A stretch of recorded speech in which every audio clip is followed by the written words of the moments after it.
For the longest time, I have wanted to make this room into a proper fish room, and now that I have the opportunity, I'm definitely not going to hesitate. Okay, so the plan is to remove everything that is along the wall so that we can install the racking for the fish room. It's really just a process of elimination. First the inhabitants, then the plants, the gravel, wood, and rocks, water, and then the tank. Okay, so we've just set up this hose and we're now going to drain all the water out of this aquarium. We've taken all the plants out and planted them in the opposite aquarium over here. Okay, so we've now removed everything along this wall where the rack is gonna go, and it's basically time to bring the rack in now. They're just steel racking, and actually quite an adjustable rack if you need to change anything. So that's why I'm using steel. Could use wood, could use anything, but this is just what I've got. So I'm just gonna walk them all in now. It's gonna take quite a while to set this all up, but we're making progress. Oh my goodness. This sucks. So basically, it's called human error. What happened is I measured, actually, you know what? I don't even know what happened.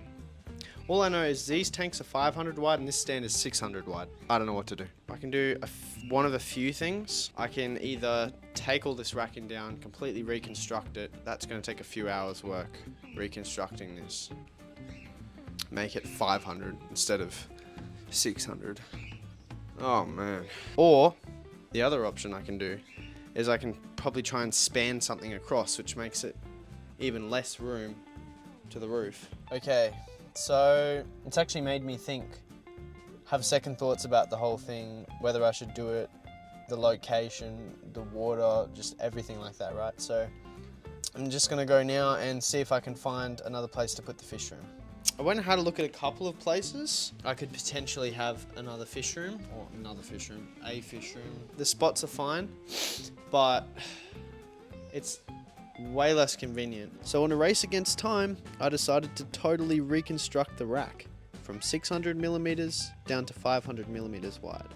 This meant unbolting everything and getting my half-working scary grinder of mine and cutting all the metal cross pieces shorter. Then rebolting it back together and hope it works. After 2 hours of reconstructing racks, I found myself back in the fish room where I left off. Finally back on track and ready for the next level of beams. However, this proved much harder than I first anticipated. It didn't matter how hard I pulled, I just couldn't get the rack to fit together. So I managed to get a hand to put the remaining beams up. Apparently both ends of the beam had to pop in at exactly the same time, or it just simply wouldn't fit. It's the next day now and our rack is all finished and ready for aquariums.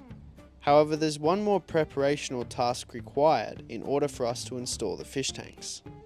Styrofoam.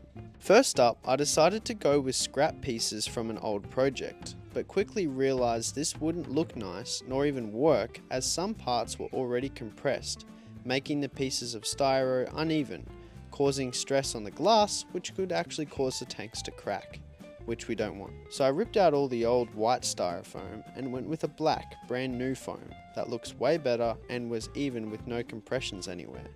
To cut the styrofoam sheets, I just used a sharp scalpel, but be careful because these can really cut you up bad.